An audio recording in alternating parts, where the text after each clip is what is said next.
Hello, everybody in the world! Hey, it's your favorite host, Jordan Bridger. Sorry, I did feel like I was on a game host for a second. But anyhow, okay, so I want to talk to you about manifestation, but as a general practice. And I want to talk to you from the perspective of somebody who's a scientist and essentially an atheist. So I really want to give you making this practical as possible, because even in the world of Neville Goddard or Esther Hicks or fill in the blank, right? People have their own lexicon or language or terms that they use, and it gets really complicated.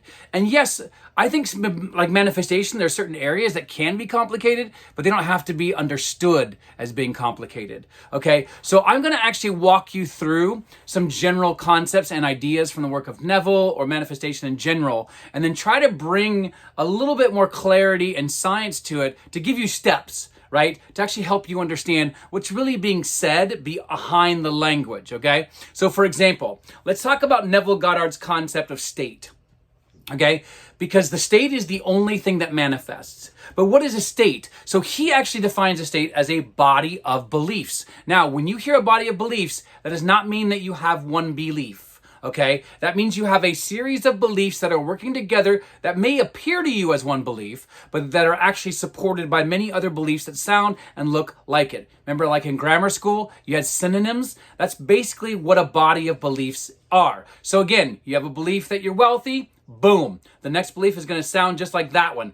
Hey, money comes to me easy. Hey, I'm always having supportive clients. Hey, money is something I also help others get. Right? Whatever it is that you are passionate about doing and developing, that becomes an ecosystem, right? Or a belief that supports a belief that supports a belief that supports a belief, and then gives you an identity because you've repeated it enough. And the more that you repeat anything across the board, it doesn't matter what it is. Okay, the more that you repeat it, your brain will give you dopamine. And sometimes, depending on where you are and who you're with, serotonin, which is the mood booster, the oxytocin, which is the connection neuromolecule that you hear so much about when, let's say, a mother has a baby and they feel so connected to him and so on, right? If you, for example, if you're trying to manifest something and you don't care for it too much, you're not going to manifest it, because you need oxytocin. You need the ability to care for your desire. You have to want it. Okay, so that means, so for example, why would you have a desire and not want it? Well, maybe because for you, you look at society and it says, oh, well, by this age, I need to be married, right? Well, then guess what? You might not get married at that age because you're caring about what other people care about more than what you actually want, right? And so that's extremely important. So remember, a state in its simplest form is a body of beliefs that you need to be fully aware of, but also fully and actively changing. Now, again, science says that essentially our identity is composed of memories, okay? Now, Neville uses the word states akin to sleep, okay? That's the same idea here, right? You are essentially creating a state akin to sleep, okay? Or a memory, all right? Now, in that whole active moment, what you're doing is, if you're new to the channel or if you're new to Neville's work, a state akin to sleep is you creating a scene in a groggy state, okay? Or in a very hyper-focused state to where you're pretty much drowning out reality, what we call reality, and the outer world, okay? And you're actively creating a scene from a first person, and you're participating, right, with self-predominant, according to Neville, all right? What that means is you are acting as a participant in the scene. You are not watching yourself, ever, okay? And you're giving yourself an action to repeat over and over and over. However, your brain will get bored. So tip 1, give yourself 3 to 5 scenes, minimum of 3, right? I know that wasn't 5. So, right? And you give yourself 3 to 5 emotions, and every single emotion, every single set of emotions that you use, one of those has to be nostalgia. Why? Because you've created a memory. That's what this state akin to sleep is. And so again, back to neuroscience. Neuroscience says that all of our identity is preloaded by our collective memories, meaning the ones that we've accepted as true, which, by the way, reinforces what we just talked about, which are beliefs. So the more that you repeat a memory, the more that you solidify and make solid a belief. Do you understand yet? So that's really what manifestation is. If you want to take away all the woo, which I am not for the woo, I'm not against the woo. If that's you and you and you and woo, do your thing, right? So that is awesome. And I'm not judging those people. That is 100% totally, I'm supporting it. It's just not what I'm into. So again, you are repeating patterns, which are your beliefs that you've accepted. And Neville even uses the word pattern. That's what he's talking about. He's not talking about some woo pattern out there. He's talking about your pattern of beliefs that you keep repeating over and over and over, that has formed a memory that you keep repeating, that you get dopamine for like repeating. Okay, so keep that in the back of your mind. That's really what manifestation is. Manifestation could be better understood as a experience. You are creating an experience. Where are you creating your experiencing from? Your beliefs. How are you reinforcing those beliefs? Through your memories. But then there's another component. There's a great book that I've already referred to from a somebody that I actually have researched, and she has some great work on the neuroscience of emotions. The book title is called How Emotions Are Made. Yes, there's loads of neuroscience in it. There's loads of psychology in it. But in it, she essentially, one of her arguments is that emotions also impact our identity. Again, right? So Neville says feelings are the secret. Okay, now let me do another step here, because a load of people love to protect Neville and his ideas against certain ways of understanding it. Okay, let me say this. This is all 100% science backed, and I can show you all of the research articles and so on. You cannot have a feeling at all. I don't care if you're AI, a human, a robot, a bird, without a strong emotion.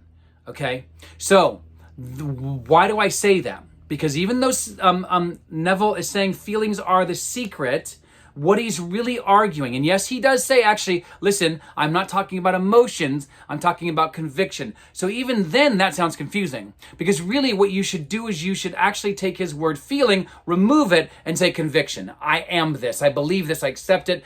I have repeated this enough times in my own life as a daily behavior that I know I'm now that, right? I am it, okay? I am that, right? So that's really what he's ultimately saying. But you can't have a feeling without an emotion. So what does that mean? What is feeling then? Well, a feeling just means your interpretation, okay?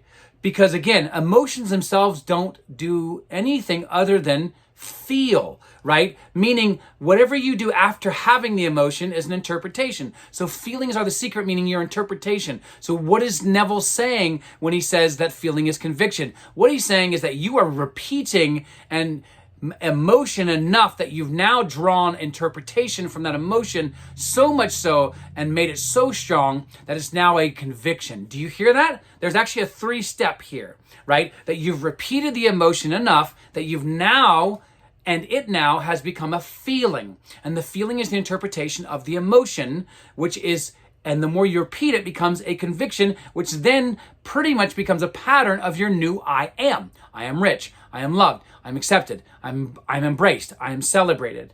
Okay? So, I get some people are going to disagree with this. All right?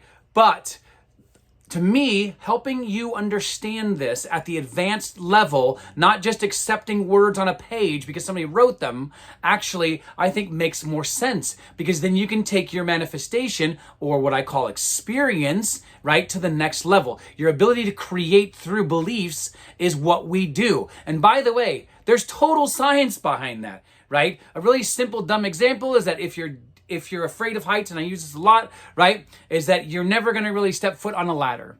You're never going to try to jump off of some high banister. Actually, don't jump off of any banister. It's called suicide. But anyhow, you would never jump out of a plane, right? And so you're going to stay away. Look at, you've manifested then. You've manifested out of fear that you're going to avoid anything height related, okay? That's you manifesting. So a lot of times we really hyper focus around the woo and the magic and the and then that makes it more abstract, and your brain does not like abstract. Why do you think that we have this practice every single year, right, of people making promises to themselves, making themselves look cool on social media? I'm going to do this. I'm going to go to the gym. I'm going to lose 50 pounds. I'm going to go on this new diet. I'm going to go start a running practice, right? Every year. What do we call it? New Year's resolutions, right? And there's supposed to be solutions. The word solution is in there, which Neville says all your desires come with their own solution, okay? But the reason why people don't follow through is because the brain does not like abstract. This is why Neville also encourages us to be specific with our desires, okay? That means don't ask for a house. I want a 3-bedroom house, right? Don't ask for hundreds of dollars. Ask like for $1,010, whatever it is. He says, test the law, right? Test it. And so again, the law is basically a law, just like any scientific law. And so you can rely on it. You can know it's true. Okay, so I want you to be actively aware that there is an easier way to understand manifestation. And no, you don't have to be religious, right? I'm atheist. Yes, I used to be a pastor. Yes, I'm trained in Hebrew. Yes, I'm trained in Greek. Yes, I'm trained in Ugaritic, all these other languages, right? But now I'm using those languages to unpack the mystical side of Neville's message, which is extremely practical, right? And so I want to encourage you to see that manifestation is what you're already doing, right? You look at everything in your house. It is solidly backed by a belief of some form, right? So I have Lululemon, okay? A water bottle. Why? Because I like name brand, right? Why? Because I have a belief that name brands make me look good. Whatever it is, there's actually more to it. But I'm using that as an example, very simple example, to say I have a belief. So then therefore, I perform the action through that belief, okay? That's ultimately what manifestation is. You are living out your beliefs, all right? Now, I know that there's more to this. There is a mystical side to this, but I also want to be very practical for people because sometimes they get really caught up with the language and then they don't do anything, or it creates more anxiety or more depression. And I'm against all of those things, right? I want you to be healthy. I want you to have a good mental health, okay? I want you to realize that to be God is easy. It isn't meant to be hard, okay? Much love to you guys. Thank you so much.